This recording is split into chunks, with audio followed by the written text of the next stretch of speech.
Okay. Toy. Dude. Alright, well, I think I've already prefaced this in the intro. It's usually how it works. I'll record an intro at home and then splice them in. But just in case we need to redo it again or talk about it again, if it's not obvious enough, we're sitting on a mountain. And I'm kind of out of breath already.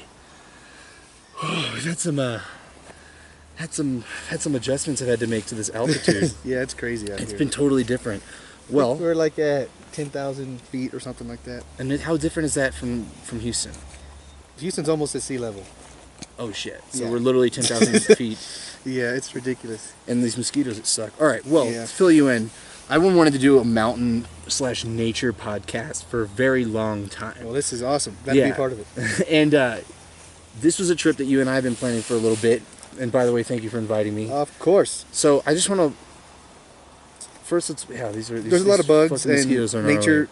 elements around us. So where have we been? Where have we been so far? We've had a really busy past couple of days. Yep. First we went to Taos, New Mexico. Taos, I believe is how you say it. And that's super crazy. That was a really nice place. Oh, it's a beautiful ski resort town. All the buildings are made out of like the adobe like clay. Stucco kind of stuff. It's real nice. Yeah, it's a beautiful place. We had we stayed in a nice little canyon campground. It was a first come first serve thing. A little sandy, but it was really nice right on the Rio Grande River. Yeah, it was. I feel like beautiful river. I didn't know I was a camping person. Like I didn't know before. I was like, I think I am. I don't know if I am. Yeah. Because a lot of people don't camp, and they haven't. I feel like if you haven't done it, if you didn't start doing it when you were young, then it's kind of hard to jump into. Because when you just say it all out and simplify it, it's you're just stay in a tent somewhere outside. Why would I want to do that when I can stay in a house? But it's exactly. It's like just getting away from a huge city or some kind of metropolis that you're used to, and you're coming out in this big open wide fields. The space is like the weirdest. The air is different. You just make a fire and cook your food, and I don't know. The thing that got me was, oh shit! And I'm drinking beer. I've been living off beer. Yeah. In Colorado, I swear to God, it's just craft beer everywhere. Yeah. Even this tiny little town had like a store with like one of the best beer selections I've ever seen. Oh, there's the light. See, okay, well, first of all, Taos. We went to Taos, then we went to Pagosa Springs in Colorado. Yeah, that was a cool little town. Another, it's more of a ski resort. A lot of these places we're going to are ski resorts towns. That's how they mostly make their profits, and that's what they're known for. But in the summertime, when all the snow melts, you get flowing waterfalls and rivers and luscious green landscapes. It almost looks like another country. Like it's almost hard to believe that this is not that far away from Texas. Yeah, it looks a lot like small Switzerland or something like that. New Zealand. Yeah, there's rolling hills and it's amazing out here. I've been out here a couple times. Never to these cities that we came to this time. So now we've arrived at Crested Butte.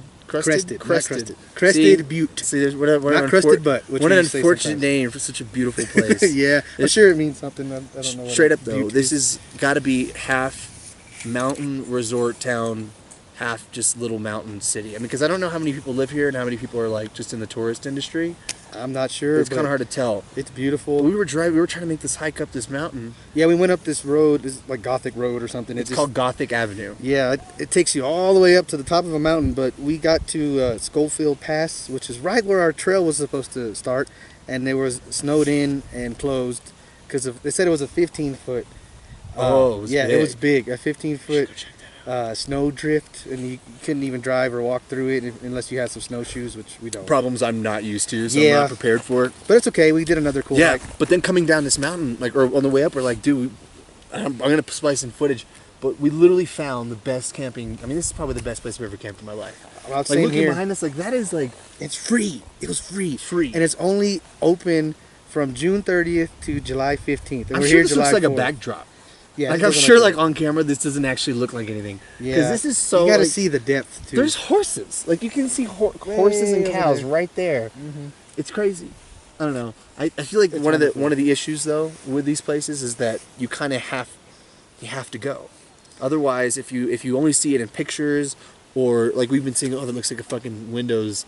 Like wallpaper. You don't get the depth or the... Right. But we're almost conditioned to seeing these like pretty pictures of fields and stuff that when you actually go, you don't realize how mind-blowing it's going to be. Yeah.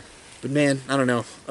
And the air, I always say that, you know, the air is such a huge part of it. The air is different. It's thinner, one thing, but it's cleaner. I like how you're actually dressed like you're camping, and I'm still dressed like I'm at home. No, I just like these clothes. They're real thin. No, you get in character. You get in character. Yeah, for sure. No, I like it. It's also my fishing clothes, so it's almost the same thing. So what's up, man? Other than us sitting on a mountain. I'm just glad to be out here finally, man. Right. These are a couple places that I've always wanted to check out. We're going to Silverton tomorrow, and that's a beautiful, beautiful place. I've been to Telluride, which is on the other side of the mountain, and it's just wonderful. Oh, I've been enjoying. It's a lot like this, but I think there's more waterfalls in Silverton. Yeah. Why is that? Just the way the mountains are. It's like you're in a like a canyon almost. Like there's mountains on both sides, and you're kind of stuck in the middle. So there's always stuff, no matter where you turn. This is kind of like we have to go up into the mountains. You know what I mean? Saying. Yeah. Yeah. We'll see though. I haven't been. I've heard great things. You've been busy as fuck lately. I feel like this is probably a well-earned break for you. I mean, this is really one of those trips that you don't really do anything. Yeah. You just kind of chill. You just come out and hike. walk around. A lot of times you don't even have phone signal. Yeah. So that's kind of probably got to be a huge difference in what you've been used to this past year. Because I mean, we are doing a podcast here, and the last time you were on was with the whole band. It was with Handsomebeast. It was right before the Badass Future came out. Right before you guys had the release show that was fucking ridiculous. That was really fun. And before you guys went on a huge tour. Yeah. So there's a lot of stuff that you've done since then. Oh yeah. You've been recording a lot of people with King Benny. So let's talk about that, man. Like, what are some highlights of the past year? So first off, I finally graduated college. That was a huge thing that I've tried to do for years. It's impossible. It seems impossible. That seemed impossible. I gave up. I couldn't do that shit. I completely understand, man. I was just taking a few classes at a time, but I got that done. At the same time, like you said, we did our first tour as a band, like outside of Texas and Louisiana. We went all the way to the little East Coast tour. Yeah, we did Maryland, Bethesda, Maryland, where Nick, our singer, is from, and we did. Let me double check this. This is filming. Yeah, we did New York. Oh, we're good. We're good. This is awesome. That's good too. We're only nervous because this is the first mobile. Like we're literally not plugged in anything right now. No, just that's batteries. It's kind of like ugh. But yeah. Anyway, sorry. Yeah, no, we did New York City because Nick is from the Bethesda. But he also lived in DC, right? Well, Bethesda and Maryland is like very, very close. Either way, from that kind of upper that's East Coast like area. And then we went to so we had a good turnout on that show. That made the whole tour worth it already. Everybody wanted to show love to Nick and finally see us play. They've heard a lot, and just on iTunes and whatnot. Yeah. And then so a lot of people probably never seen y'all before. Never, man. His family and stuff too. That was there. It's like actual hype. Got to meet his grandparents and stuff. It was really cool. Man. Beautiful town. His family's wonderful. And then we went to New York, which was a crazy experience. But that's a rough city. It's so funny. I feel like when I go on vacation, my first place I think of is to go to New York, and your first place is to go somewhere like here. And I think it's very telling of us and the kind of people we are. Because don't get me wrong, this is amazing. But I also love the kind of fast-paced, cracky style that New York has. And you told me that it freaked you the fuck out. It did. I mean, it was just because being in a band, like, okay, so we have certain things. You have to show up by this point. You have to get everything ready. You have to find your doorman to do this, all this other business stuff. Then you have to get into the town with your giant van and your trailer you're pulling. Right. And then you have to find somewhere to park. You have to bribe somebody to park somewhere. And if you have somewhere to stay, you have to find somewhere. If not, you have to leave. And then besides that, it was like, we had, right after we played, there was a private party. So we had to we got everything in there, played, and you guys got to get out. No. Oh, okay. So it's just such a fast-paced, city. You didn't really even have any time to do anything. That's the thing. That's why I can't really judge it. Goddamn flies. I'm sure it's a massive, melting pot of a city. Yeah. So I would love to check it out sometime. But that experience freaked me out. Then we went to Cambridge, Massachusetts. How do you say it? And Massachusetts. Yeah, that is. It's right next to Boston. Like same thing. It's right across the river.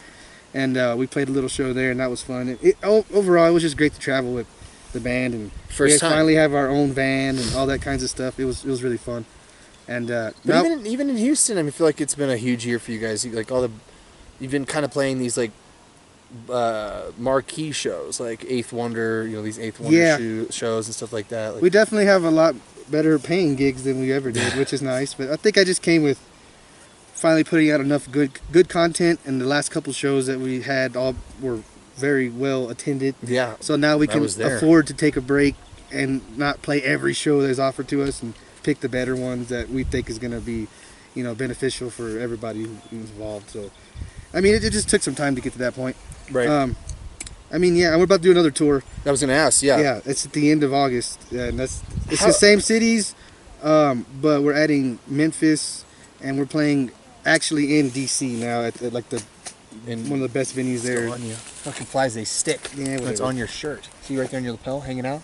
Look, you're moving it, and he's still not going anywhere. Oh, that fucker. Yeah. Man, wow. fuck Wow. They ain't scared nobody. How important do you think touring is to a band that maybe hasn't reached their pinnacle yet? Do you think that it's more smart to hang out, build a hometown following, or to kind of spread it, see what you can do? It is very important to do both. I don't think it's worth touring if you don't even have a home base. I think that you really have to have, you know, a good following, good fan base that you know no matter what, when you come back home, it's going to be worth the whole thing. And touring is just, it's really hard to get out there. It's easy to get on the internet and get on, you know, iTunes, Spotify, and all that. That's not that hard. You can just pay some money and just do that. But to really get somebody to see you perform and see how, you know, much work you put into it. And also you have merchandise if you want to go and sell that and, you know, get your gear out there, your logo out. But I guess I'm asking, like, if there's any bands that are like, should we tour? And if we want to, how do we wait? I mean, at what point did you guys know, like, all right, we need to start taking this on the road? You know, and why? What was the reason behind that? When you get to the point to where you have some good, solid content, whatever that may be, a record, EP, something that's worth promoting, you are all very tight with your music. You can play those songs like they're nothing. You're confident in your set. Confident in your set. You know you can knock it out. You know you have a good, good following, and people will keep showing up to your shows if you play at your hometown. And then, most importantly, you have saved enough money as a band. That is so important. Yeah. We've never done that before, and we had a band account and just save money, and we know we have enough to go on the road. If anything happens, we're okay. Enough for gas, enough for some, you know, places to stay, all that. And then, you know, if you have some stuff to sell, that is like the key, because you don't get paid very much at a lot of these new venues that you've never been to, new cities. You know, it's just, they pay you what they can. Sometimes you get on with the bigger band, a lot of people show up, then you get paid more. But, you know, you want to make your money back. You don't want to just go straight, you know, and lose everything. So it's very important to have something to sell. Shouldn't cost money. I mean, even though it does, you want to make sure. You're going to try to break even if you can. At the very least. We were very lucky this first tour that the show in Bethesda, we got everybody that always wanted to see us to show up. So you made money. We got about like 200 something people there, and that was amazing for our first time there. So was there something that, like, maybe as a band that led you guys to being like, let's get it on the road, or was it just kind of being hungry for shows in other places? We've been playing together for such a long time, and we've noticed how it's the past year or so, like you were saying, things really started to move. Right. And we knew that was the natural next step. We got to hit the road. And we had enough money saved to get a van, so we did it. And we play a lot in, you know, Louisiana and all around Texas. So, like, we need to go. You're keeping it kind of like. And we knew that DC was the spot that would probably be another good home base, because Nick's got such a great, you know, a group of friends and family that are supportive. So yeah, you guys, we just got to do it, you know. We did that. I guess you weren't technically on the podcast, but you were on the More or Less video. Oh yeah, you guys play Madness on Main. That was really fun. That was a great show. That was a really Wasn't fun that event so cool, man? I loved it. I'm so glad that Houston's doing more things like that, especially at that spot. That's a great little spot. I know it has a lot of there's more issues with the neighborhood, but I mean, issues with like 8 people. Yeah, it's usually like the same 8 people that are. Okay, no one knows what we're talking about. We're referring to White Oak Music Hall. Madness on Main happened there. It was great, but some people they want to stop that place from existing and events like that from happening. Yeah. But it really is under 10 people. Yeah, I could understand that, you know, if it's too loud for your neighborhood, like the outside events, which even then they cut it by 10. No, it's not loud. You know, they've even got sound. They've got to the point now where on each end of the property, they legally bound to have like sound meters or decibel meters. Yeah, so they're doing it. It's great for the city. That's the thing. I'm sorry it's changing your neighborhood up a little bit, but there's something about live music, right? That people think like it brings in a certain amount. Like there's something about that form of art. Because if it was just an art gallery, there'd be no question the creativity. Yeah. You know, but there's something about maybe the noise that you start thinking like, oh, it's bringing in trouble, or maybe people going to be like, I don't know. it's to be weird. cars here. It's Yeah, like packed. cars, people. Like I understand, like people break into cars and stuff, but Yeah. there's definitely a stigma with like a live venue, live And that music. venue is such a great venue that caters to the artist. Run man. by badass people I've never too, been yeah. treated like as well as I have there than anywhere else. It's just they give you a green room even if you're just a local band. They hook you Well, up with Peckstar all kinds of gives a stuff. They fuck, make sure man. you it's just great, man. give a fuck. They have a station just for your merch with a light that like go ahead set everything up. Yep. Stuff just Make it look cute. they want you to to bring people and it's just a good Well, they know it's a networking thing. win-win. Yeah, and that's what a exactly. lot of people don't realize is that when a band in your in your city is doing well, your city is doing well.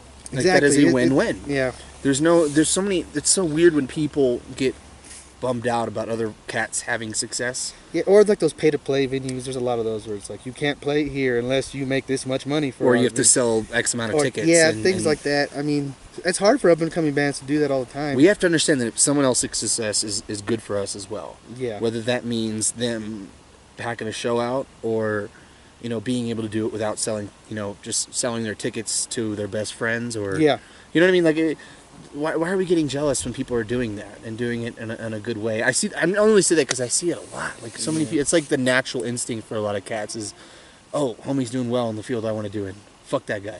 Yeah. Oh, he Like- sold out. They're like, what? We Right? don't Yeah, care like about the sold little out. man. Yeah, like somehow you Nah, sold man, out. that's great. That's just. I mean, if he's a real, artist and friend and all that, then it's love goes. Crazy. It'll go to everybody. On your foot. There you go. Yeah, it's all good. I mean, like you say, just putting Houston on the map. That's how I see it. That's great. Yeah. There's a lot of good stuff in Houston. And then besides the band stuff, I have been recording Yeah. a lot of people at the King Benny Studios. It's House is home. it's to the point now where I'm like, I'll read a David Garrick article and I'm losing track now of how Yeah. many people are like, Well, yeah, demo recorded at King Benny, and I try to keep sometimes it's busy. not even mentioned. Yeah, that's Sometimes fine. it's It's, not even- it's but okay. to me that's like Yeah, I know. kind of like yes, it's shitty, but it's also kind of cool that you're recording so much Yeah. that it's not even a mentionable thing anymore. You know what I mean? Like it's Well, well, it's- of course it was recorded there. Like of You course. know, me and you have been playing music or just been in the music scene in Houston for quite some time. So of course I had made a lot of, connections of just meeting people in bands and we're Right. always starting new projects. And I'm always right there, like, hey, you want a demo? You want an EP? Come to me. I hook you up. I'll do it cheap. I'll make it sound good. That's the thing. Yeah, Yeah. I'm not like I don't have a fucking crazy giant analog studio from the 70s. I'm gonna charge you arm and a You've leg. got an ear. But I got an ear and I got some good gear that will, get you a good recording that you can't believe you spent, that much money on. That would, it's You've worked with some really interesting people too recently. yeah. Recently, I've been there's some of my favorite recordings are just friends that I've always watched play and they finally came through and I'm like, hey, awesome. I got to do like Satanibus, which is like 3 of my favorite musicians all in one band playing this crazy sludgy doom Satanibus. funny, like they're funny, they know it. It's just good. It's good punk, like hardcore kind of stuff, which is what I used to play back in high school. So it's cool to get to do that. At the same time, I've had bands like Mind Shrine come in and do Yeah. their little jazz thing, and I love God, it. you know what's dude. funny? You're the first one to put me onto them. You and Pete were the first one who was like, hey, We knew they were this gonna be band something Mind great. They are Shrine, great. they're really good and they're going to be really big. Yeah. And then about 6 months later, Yep. they're playing every Everywhere. single show. I They're love it. I love it. touring. I mean, you guys called They're that the homies. shit. Yeah, they're my homies. You called it. They just have some good raw talent, and they really are. They're young, huh? They're super young, and they are like focused. They know what they want to do. They come to the studio. They have a, like a mindset, and like I'm trying. that. It's great. And It's they getting have them songs. somewhere. They even show me like something kind of like this part of that. Like it's good. getting They them know what somewhere. they want. You can see it working, and I'm sure they Yeah. can too. And they're a very eclectic group of people. Sometimes it happens, man. You're like, okay, this shit's working. I should start listening to it. Fucking Christina, that girl can sing. When she sings, it doesn't even look like she's trying. It just comes effortless. out. Effortless. It's And then, it's getting of course, cold out here, huh? yes, finally the Oh, temperature's shit. dropping. Woo. And then like Moths, I always like Moths, and I've played. That's one of my first shows I think I played with at Natsu's was with Moths. Yeah, Dad's Steve, mom like or Steve something. Ruiz booked it or Yeah, something. it's so to get them in and working on new stuff. And How's that shit coming out? Oh, they put that one out. They just put that little I record don't know out. if, oh, that was the one that I read about. Yeah, It's fucking brutal. I loved it. It was only like I think it was like 3 or 4 songs, and Isn't Steven a crazy drummer? he's awesome. Yeah, and the other thing is that he so I'll work out deals with you if it's really beneficial. He owed me a little bit of money, but he's like, hey, I tell you what, I hook you up. I know you want your drums wrapped, and he wrapped my drums in some snakeskin, Really? and it looked awesome. So you Steven know, did that? Yeah. Well, he gave me the stuff. He's like, you could do it, and I figured it out. But anyway, it's awesome, dude. So he's a great dude. That guy's a fucking animal. And I love Ryan and Chris, all those guys. You know, they've been good friends forever. So it's cool to. And then and I love when they came in. They're like, we want this dirty as fuck. And I understand. I know what you mean. I know what you mean. At the same time, it's like my job to make it very presentable to anybody. Like as terms is like you don't want it to sound like it's just right, but you also know what they mean by that. Yeah, like, yeah. You know. So I ran like his vocals through an old shitty broken amp, and it just came out this like exactly how nice and he sounds live when he comes through that PA. It's all cracked out, and you know it's part of their sound. And yeah, I actually got Phil Bassman Pep. He shout out to Bassman. I love that guy. Yeah. Anyway, he's a busy sound guy in Houston. Yeah, now. he came up to me, and I've known him for years now, and he's like, that Moth thing is the best thing you recorded so far, and that made me feel so good because I felt good about getting it done, and I spent some time because I wanted it to sound good, and especially they did it all in 8 hours. That's the other thing, which is amazing. They came in and just super punk rock. We made it sound good. Anyway, I had great training from Paul at 226. So. I love that you're so into that, man. And I think the most important part about the way that you, or maybe the best part about the way you produce, is that they can go in there and say, hey, I want it dirty. And you know exactly what they mean, but you're still going to, like, put a tinge of accessibility in there. Yeah, But at the end of the day, like, I've done that to you, where I was like, no, because I've recorded with you, and I told you, like, no, I want my drum to sound like this. And you've always, and I can even use, like, terms that don't make sense. Like, I want them to sound kind of purple. That's the thing about music, man.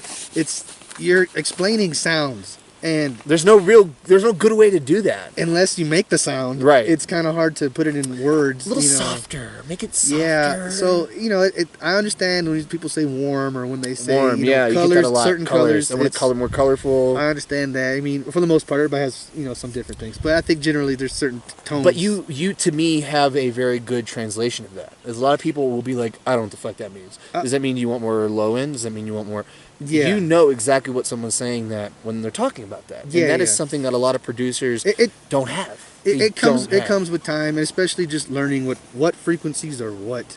Once you figure that out, it kind of like, you're saying there's too much sizzle. That means you got to turn up. But a lot of it comes to recording different kinds of shit too, right? Well, that's true. Yeah, because a lot of people will stick to the same, like, I'm a hip hop producer. Yeah. So they're not really fucking with different kinds of sounds or frequencies. You're doing like I mean, you've told me about doing like bluegrass shit. You did the first record I ever did in the studio was at Tejano band of like 50-year-old men that were just followed by like grindcore, and then like funk, and so there's no similar things going on there other than your production.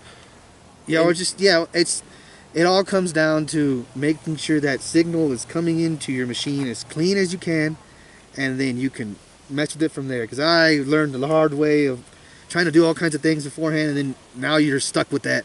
And you can't really do much more or take it away because it's already there. And it comes with time and experience. Of course, I messed up a bunch, but I've never felt more confident in recording somebody than I have the past couple of years here. Shows, man. Really, people are going to you, and I think that's a sign. Everybody's welcome. I'll record anything. I don't care. Cool. Doesn't matter if I like it. Just make sure that an artist comes and he's happy and he got something to listen to. Because there's no greater feeling than creating something and then being able to show it to somebody and being proud of that. And that's a big. Or giving them what they want. I love having bands, come in. They're like, I finally have a recording. Yeah, like this. It's great feeling. Well, especially when it's such a pain in the ass to record, and like sometimes a song takes or it's like because there's so much that goes into that. You have to write the song, you have to be comfortable with the song enough to record it, and then once you record it, a recording is just one time you played the song. Yeah, you got to capture that moment and how the feeling of the song is really supposed to be. The song, not the time you played it. I mean, like some drum fills. I mean, I don't know about HB, but. Yeah. Drum fills like vary from almost every song. So how do you decide like, man, I liked it how I played this set, and then you didn't play it as good. That process takes so long that when you finally get into the studio, sometimes you've thought about it so much that these songs just kind of like lose their life. It happens, man. You've like overthought it happened to us before, and we're like, that's not what we You guys have scrapped entire records. I remember going to New Orleans with y'all, recording out, like sitting there. There's good songs in there still. Great songs. But I remember, and then about a year later, asking people, hey, what do we have in the record? Nah, we scrapped it, man. Yeah. Like, what? Yeah. But that happens, like that level of like sitting on something so long. The problem we have is that we do that, and we feel like we moved to a new point in our music, and we don't want to put out the old stuff. But we have to. No one knows that. You guys are just modest, though, in general. All of you. You got to just put shit out. But that's what I was getting to is that's why it's so good that you can pump shit out so fast. Yeah. So she's like, well, hold on, let me record this. Let me just put a stamp on it. Yeah, it's great to have a studio and be in a band. That's for damn sure. While it's hot, while it feels good. Yeah, we've been doing that recently. We have a lot of good stuff building up. So, are you guys releasing anything? We have. Soon? Well, we have a bunch of new songs we're working on. We'll probably do a new single soon, I hope. But I mean, we have some videos and like little things trying to come out for some of the songs from the Baddest Future that have been sitting there. But we do have some new stuff in the works for sure. We've been playing a few new songs that are set, but yeah, we got a little bit more of a, how can I say this?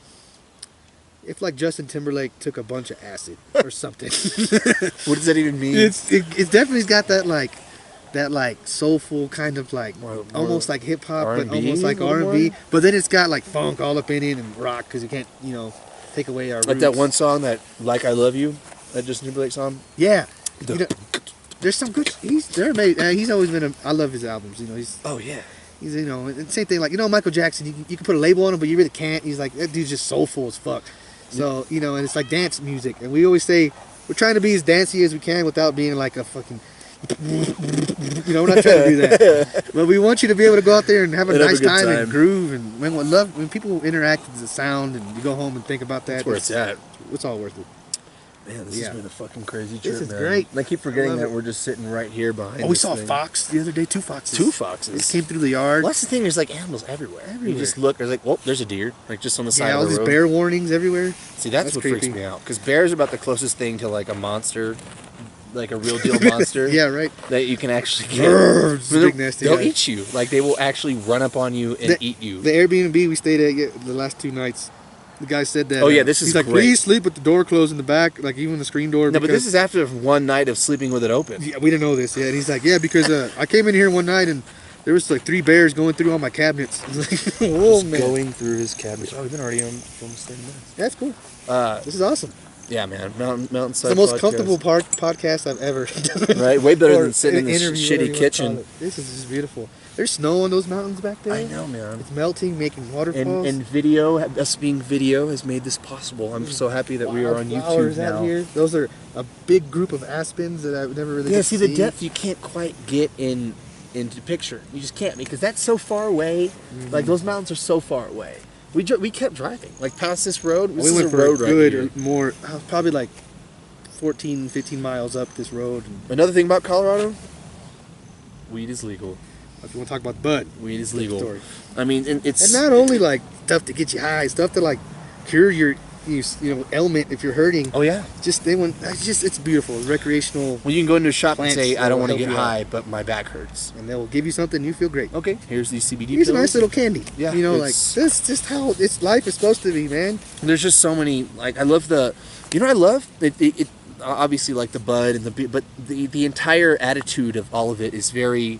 Quote unquote like homegrown, I mean, like no pun intended, but it's all very much about supporting like local breweries, local restaurants, local tourism. Like it seems like they're very like how many fast food restaurants have you seen? Like, and if I did see any, there's no one there. It's mostly local. It seems like it's mostly locally owned. Yep. And ran businesses.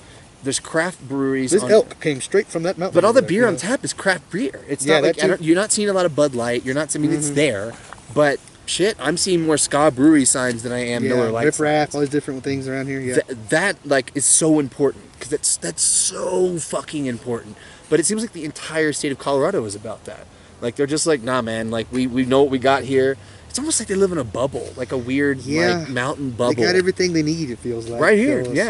Nah, man, we've got beautiful scenery and we still got a TV. And if you want to go buy some weed, and you just go down the road and you can do it without getting harassed. And try this hike out. Have a good time. I just murdered that mosquito. You want to go kayaking? Yeah, I'm also a tour guide on the side. That's one thing you got to do. Kayaking. Tomorrow we're gonna try to kayak. Kayaking for sure.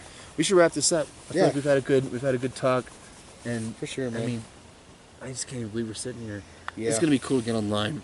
It's gonna be cool to get online. Mountain podcast. Yeah, hell yeah. And there's gonna be a bunch of like you said, a bunch of clips of us doing a bunch of bunch of cool things. Everything that we've talked about, whether it be us going to Taos or us going to.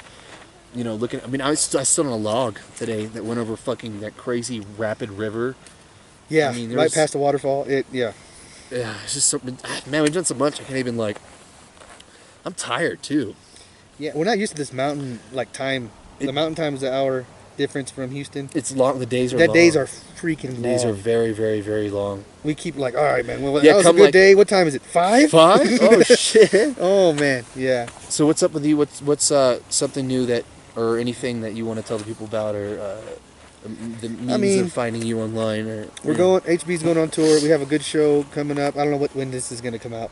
But, This will be up next week. Oh, well, then, I'll get up next week. I believe it's July. Gosh, I hope it's the 21st. Tell me when the show is. I'll tell you when I'll have it up. Or Okay. I'll tell you. Well, I'll have it up I before think then. it's July 21st. If it's in the 20s, I'll get it before then. Okay, well, we're playing with Naughty Professor, which is an amazing yeah. funk band. Oh my God, I love those guys. If it's not July 21st, it's July 18th. But I'm pretty sure it's July 24th. I got the 21st. And then, of course, It'll be on the details in the YouTube description because I don't remember. Handsomebeast HTX or Handsomebeast TX? It's at Handsomebeast TX. Okay. Texas. Yeah, Cool. all together. And if you want to, on Instagram, we have plenty of cool stuff on there. If you want to find our studio, it's house_of_sound. House of Sound. And that's King Benny. You can It's just a little production company. We record you wherever you need, whatever you need. I'll put all these links up in the description, Yeah. and I'll make sure it's easy to Just find. keep an ear out, and most importantly, just go support local music and That's what it's about, local man. artists. That's just the only way we're, trying to make the city a little bit more artistic and a little bit better. It's working. If you haven't noticed, there's a lot of shit. I feel like everybody's a cog, and we've all done a really good job. And I've got every couple months you get a little push, just telling you you're going in the right direction. Yeah, exactly. And that's all you need. It's like You got some cool stuff coming up, hopefully. So we'll see how that goes. I can't even. Talk. I know, but I'm. Oh, I know. There's some Could be big good shit. some good shit going Big on, shit. so. It's one of those things I don't want to jinx, but Of course. either way, Dead Dialect's always doing some crazy shit. And And speaking on behalf of all the musicians and artists in Houston, I'm so glad that you started something like this. I'm sure there's other things out there, but nothing like as in depth, and we'll come to you on the mountain. So you guys are great, and I appreciate it. And every love it. podcast is great. It's not only music; it's Yeah. everything that you can think of, and podcasts are just a great way to get people out there. And we have a great network, time and doing it, man. We it's really fun. do. It's Yeah. gotten us so much, and taking us places, and now we're doing Exactly. this, and it's just it's great. It's exciting. We're gonna be at Float Fest July 22nd, awesome. or is it 21st and 22nd, or 22nd, 23rd? That weekend, whichever the weekend. Yeah. We'll be camping again, but in Texas. It's gonna be way hotter. Still nice though. Yeah. Spring water. It's gonna be Yeah, good. at least you got a river to cool off on. Cage the Elephant, Weezer, MGMT, really solid lineup. I'm gonna try to get all those bands on. I don't know if we'll be able to, but I've done PMA, bigger. keep that positive mental Yeah, attitude. I ain't fucking You got it. PMA, dude. I ain't fucking worried Yeah, you about got it. it. We got it. Other than that, deaddialect.com. Do all your shit. We're gonna get out of here. I'm gonna go smoke some legal marijuana. Waromana. You already smoked a lot of things. Man, when This is in Rome, Mountain Air. Mountain Air's getting us Hop all Ivy. My delusional. beer's called Hop Ivy, by the way. I was a big Scott Punk fan, so this Hop Ivy. Yeah. Scott Brewery, man. I love it. So yeah, we're gonna go hang out They should with make like our, a with, freeze our, up. with our women. They're over there Our drinking women wine. are drinking wine in a tent on the It's so mountainside. cute. It's nice. All right, ladies and gentlemen, we're out of here. Thank you so much. Thank you all for listening. Bye, guys. Oh.